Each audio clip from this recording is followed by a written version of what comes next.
23º dia. Eternamente glorificada.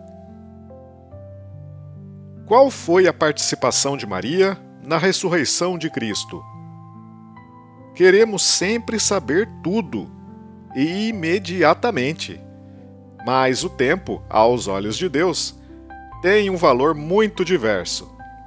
Acreditamos que a verdadeira participação de Maria no evento pascal foi a sua assunção.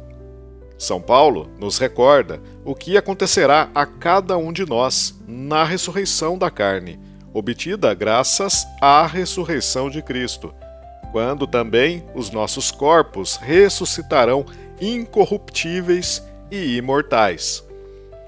Tudo isso aconteceu com Maria logo depois da morte.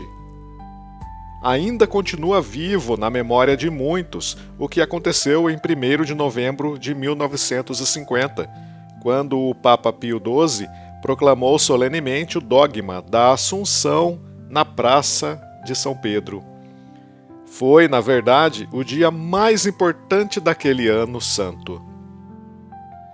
Tratava-se, portanto, de uma verdade contida na Bíblia, mas de modo implícito. Para que surgisse com toda a claridade, foi necessário um grande aprofundamento. O procedimento seguido pelo Papa é interessante. Ele enfatizou o que fizera Pio IX para chegar à proclamação do dogma da Imaculada Conceição. Anteriormente, em 1940, Pio XII havia instituído uma comissão para entrevistar o povo de Deus, por meio de todos os bispos do orbe, e descobrir em que acreditavam e o que desejavam os fiéis. Levemos em conta um princípio que expressou o Concílio Vaticano II. A universalidade dos fiéis não pode estar errada quando, desde os bispos até os fiéis leigos, presta o seu consentimento em matéria de fé e moral. Lumen Gentium 12. É um caso de verdadeira e própria infalibilidade. O resultado foi unânime. Assim, Pio XII confirmou a fé dos irmãos, como recomendou Jesus a São Pedro, afirmando: no fim de sua vida terrena, a Imaculada Mãe de Deus, Maria sempre Virgem, foi assunta em corpo e alma à glória celestial. Munificentíssimos Deus. Como se vê, foi declarada a Assunção de Maria. Não se pretendeu aumentar o texto com um pronunciamento esclarecendo se Maria havia morrido ou não. Era uma questão que já fora discutida no passado, levando-se em conta que em Maria não havia o pecado original, pecado que submeteu a humanidade à morte.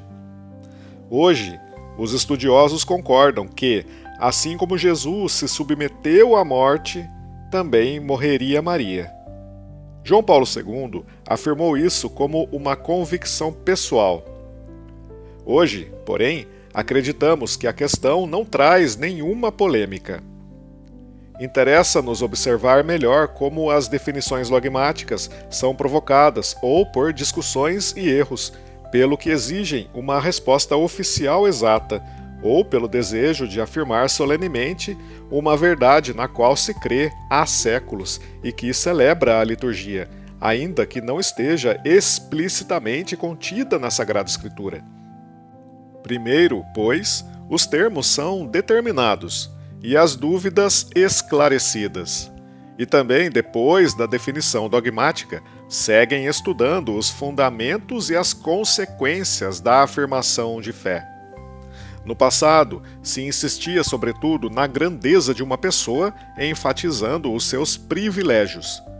Hoje, é preferível destacar os serviços prestados por ela no plano da salvação.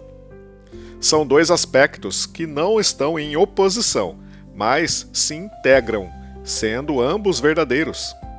Por isso, no passado, na Assunção, a tendência era ressaltar o cumprimento da redenção, sendo Maria glorificada em corpo e alma, o que se expressava em teologia com a expressão inteiramente redimida. Colocava-se em evidência a conformidade de Maria com o Filho. Era justo que fosse associada à sua glorificação, sendo associada a toda a obra da redenção, principalmente ao mistério pascal. Insistia-se na conveniência de que fosse glorificada aquela carne da qual Jesus tinha recebido a sua carne, e se acrescentava: assim como, pelos méritos de Cristo, Maria foi previamente apartada do pecado original, é justo que lhe seja aplicado previamente o fruto da ressurreição. São todos argumentos válidos, ainda defendidos em nossos dias. Vale a pena, no entanto, acrescentar outros motivos. Todos os privilégios foram outorgados a Maria em vista de uma finalidade que supera a esfera pessoal. E a Assunção também não escapa desse critério, pois ela não foi concedida a Maria apenas para honrar a sua pessoa, mas também em vista de um evento salvífico. Maria recebeu de Jesus uma nova missão, que se estenderá até o fim do mundo: a maternidade de todos os homens visando a salvação.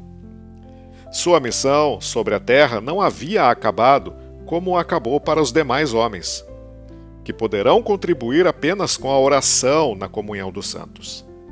Não é assim com Maria. Era, pois, necessário que se encontrasse na totalidade de sua pessoa, feita de corpo e alma, para cumprir esta missão em relação a nós.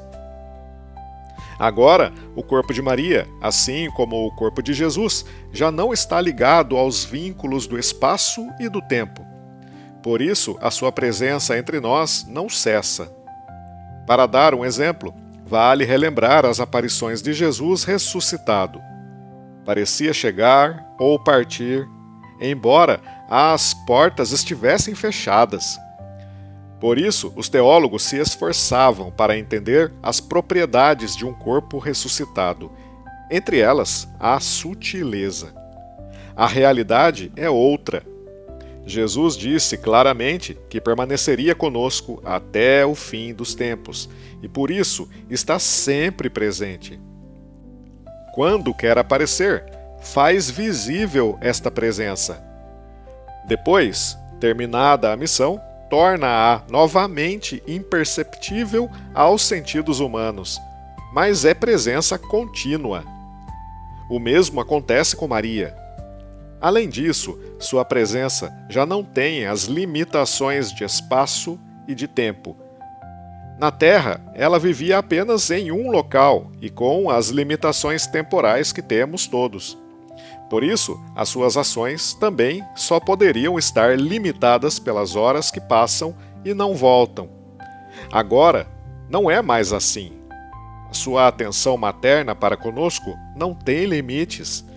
E, como diz o Concílio Vaticano II, é uma obra contínua até que todos os homens sejam conduzidos à pátria bem-aventurada, conforme Lumen Gentium, número 62. Deste modo, fica fácil compreendermos os motivos e as consequências da Assunção de Maria. Assunta ao céu, está viva, é nossa verdadeira mãe e continua sempre conosco com uma presença ativa, mesmo que não a vejamos. Mas é uma presença constante e plena, pois já não está ligada aos limites do espaço e do tempo, que também ela tinha em sua vida terrena. É uma presença materna e eficaz na ordem da salvação, presença que compreendemos através dos títulos com os quais nos dirigimos a ela.